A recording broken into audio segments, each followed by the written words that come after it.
Okay, Janine, Yanin, we'll start with you. How do we pronounce your name? Janine. It's Janine. Okay. Well, Yeah. what's on your mind today, Janine? Okay. So it's around niching. I'm an Ayurvedic practitioner and a yoga teacher. And for the last couple of years, I've been working mostly with Ayurvedic cooking and nutrition. So in my private practice, and I partner with different schools. So I guess it's my niche, and people do come to me for that and know me for that. However, I'm at this, I learned from you about niching through some of your resources, about it being like your gifts, your nature, and your wounds. And more, I'm called that there's another niche. And I wanted to ask about, is it possible to have two niches? Because this current niche I have, it fulfills two things. It fulfills the gift and the nature. But the next niche that I really feel I'm growing into, and I have some experience here and things to share, it actually covers all three, the gifts, the nature, and the wounds. But it's going to be new for people. And how would I then I just want to talk it out, like how could I introduce that? Is it possible to have two niches? Because I really do have gifts and nature with the food, and I don't really want to give that up. And it's something that I super enjoy, but I also kind of want to move forward into this next niche. And what's the other niche? Okay, so the next niche is like in the last 8 years, I've had two kind of heartbreaks, and it's Ayurveda and yoga that's held me through that. And I know that there's different programs that deal with heartbreak and end of relationship through, let's say, attachment theory or different ways, right? But for me, it's sharing it through the practices of Ayurveda and yoga. So this would be the niche area. Beautiful. So what's your sort of brief hot take on heartbreak? That it's like it's a really amazing portal of transformation, that if you can sit and be with some of that discomfort and pain, kind of like Rumi says, the wound is where, like, the gifts are where the pain is, right? And Leonard Cohen says the same thing. There's a crack in everything. That's how the light gets in. And I love poetry, and I love these Vedic sciences, but I like to make it accessible to people. And I truly believe that if you can be in that place, that it can kind of catapult you to next stages of your life, and you can bring that wisdom with you wherever you go. So that would be. And how does heartbreak relate to Ayurveda?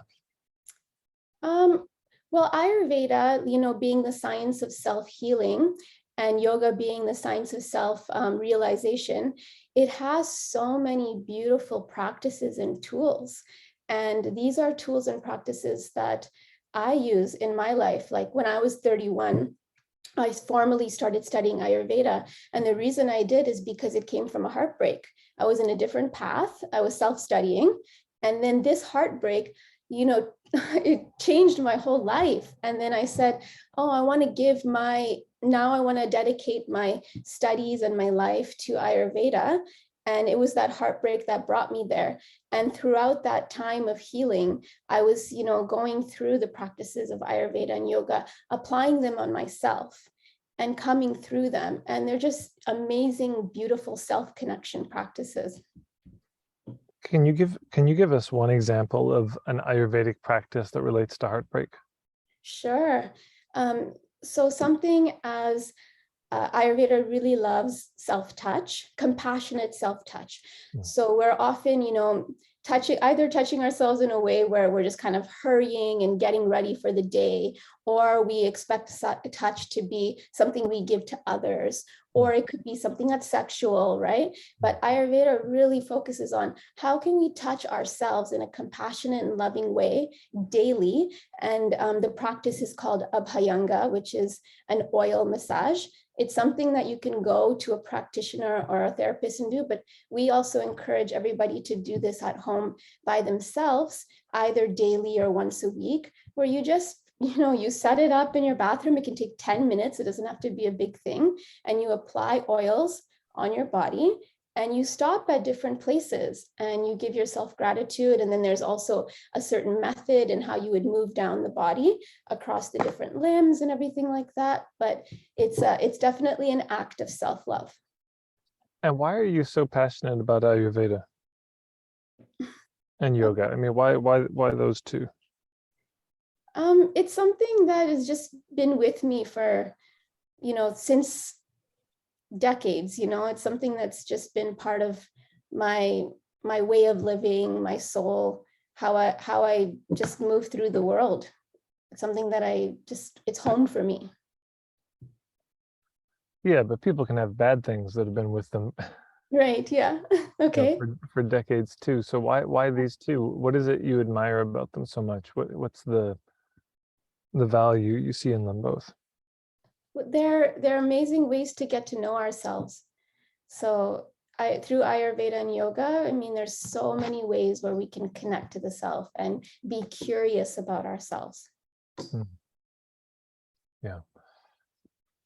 Well, it's beautiful. I mean, I love it. I don't know if I've got any huge feedback, but I hear the question is, so first of all, I mean, I just think the niche, that's beautiful. What a role to play, Can you have two? Well, okay. So when we talk about having multiple niches, one of the questions is just how different are we talking? Because if you're a butcher, a baker, and a candlestick maker, that's three completely different businesses. That's not the same thing at all. So you're going to need 3 different websites, 3 different shops, 3 different everything. But these are both, there's sort of Ayurveda 101 and Yoga 101, and then there's for heartbreak. So to me, I just see these are aligned. I'm not worried about it. But then in practical terms, whenever we're launching a new niche, because we're known for one thing, and then there's something else we think we would like to be known for, it's good to send out to almost treat it a bit like a launch. I mean, it depends how hard you want to go on it, but there's an initial email. I mean, there could be one email just saying, hey, I've got this new niche, this new focus, and I'm really excited to share it with you. And the next email, it's going to be coming out. You're following because you're into Ayurveda and yoga or something, but there's something else so you can tease it a little bit if you want, and then you send out an email where you just announce it. Here's what it is. Here's the focus. Here's the page on my website, or here's the new website, or however it is. And so you just announce it, and here's what it is. Here's how I came to it. Here's the story of how this happened.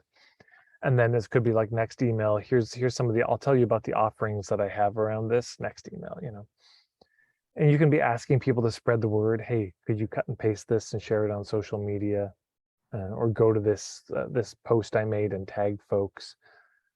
And then of course the hubs sort of appear. I mean, if you went on, there must be thousands of dating podcasts, and you could go on all of them, and it's a unique angle. Because imagine for everybody, imagine that you host a dating podcast, right? And somebody emails you and says, hey, I saw your podcast, and I'm a coach, bring me on, because I do life coaching. That can help everybody with everything. You notice how extremely uncompelled you are by that pitch. Somebody writes you and says, no, I'm a relationship coach.